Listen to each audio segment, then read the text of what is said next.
Bonsoir à tous.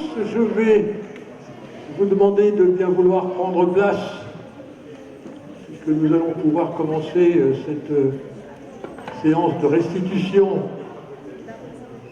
du concours de plaidoirie 2024. Alors, ce concours de plaidoirie, pour certaines et certains d'entre vous, n'est pas une nouveauté. Je pense aux équipes du lycée Maupertuis, puisque nous avons déjà, grâce à eux, pu organiser l'an passé une première version du concours des plaidoiries, et nous avons été cette année, avec beaucoup de plaisir, rejoints par les équipes du lycée Jacques Cartier. Et donc, c'est un concours, bien sûr, mais en accord avec les équipes pédagogiques et les proviseurs. Ça n'est pas Jacques Cartier contre Maupertuis ou Maupertuis contre Jacques Cartier, c'est un regroupement global de l'ensemble des élèves qui ont donc accepté de participer à ce concours de plaidoirie. Et puisque je parle des élèves, je veux d'abord tout de suite les remercier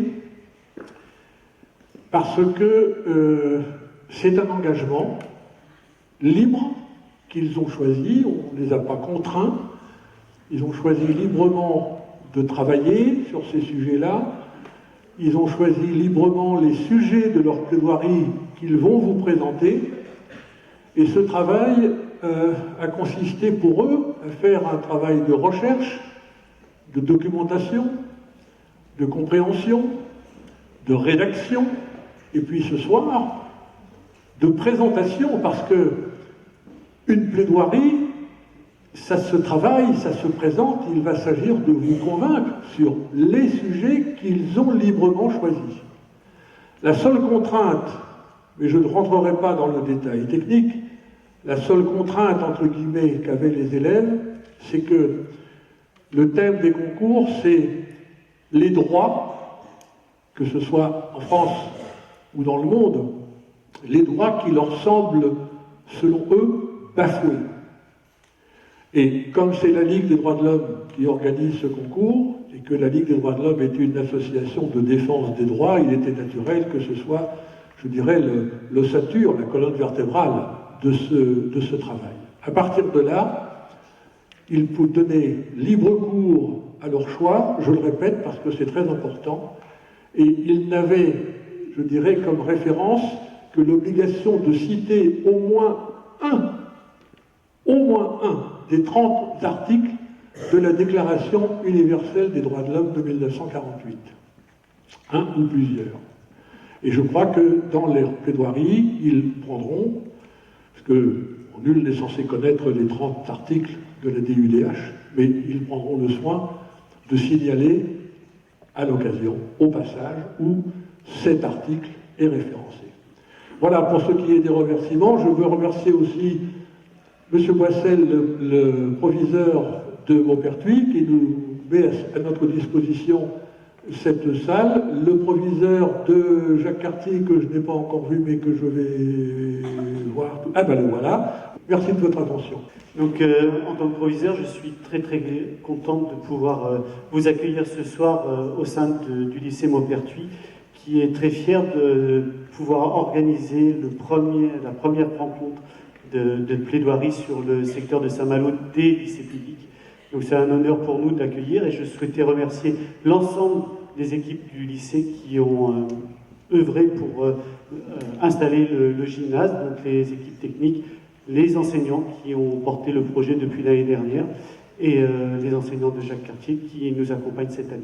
Donc j'espère que vous allez passer une excellente soirée.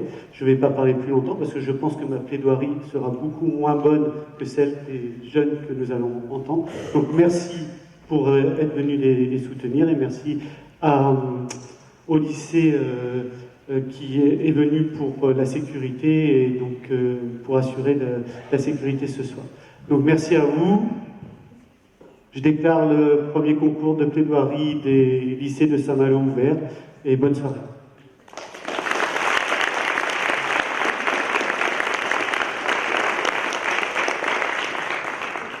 Bien, je cède la parole maintenant à Patrick Brien, qui est le président du jury. Je demanderai peut-être aux membres du jury de se lever quand leur nom sera énoncé. Merci. C'est par ordre alphabétique. Maître Marina Guillou, avocate au barreau de Saint-Malo, présidente de l'Association de défense et d'assistance des mineurs.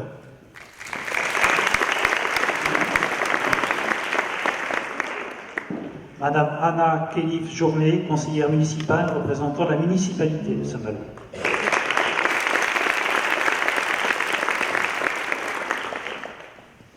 Monsieur Patrick Rotkegel, délégué rennais de la Défenseur des droits.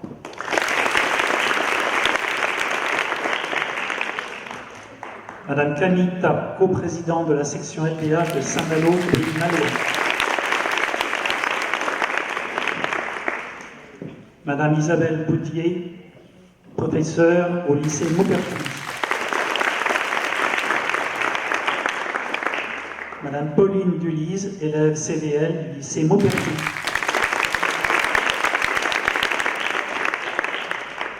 Madame Sylvie Robin, professeure au lycée Jacques Cartier.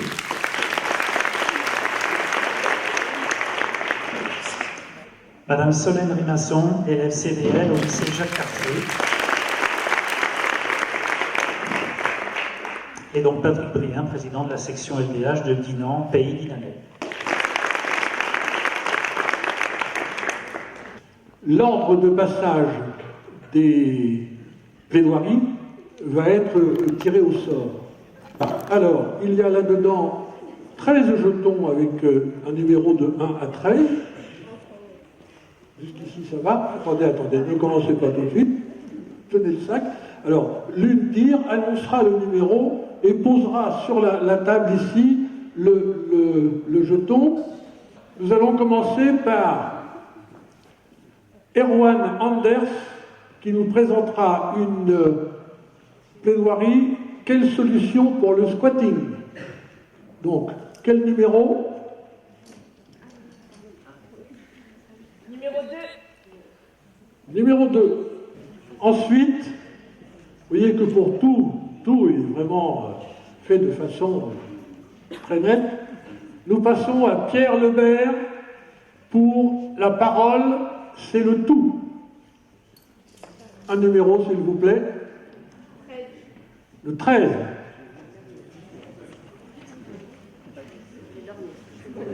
Alors, attendez, on va s'assurer qu'il n'y a pas d'erreur. C'est bon?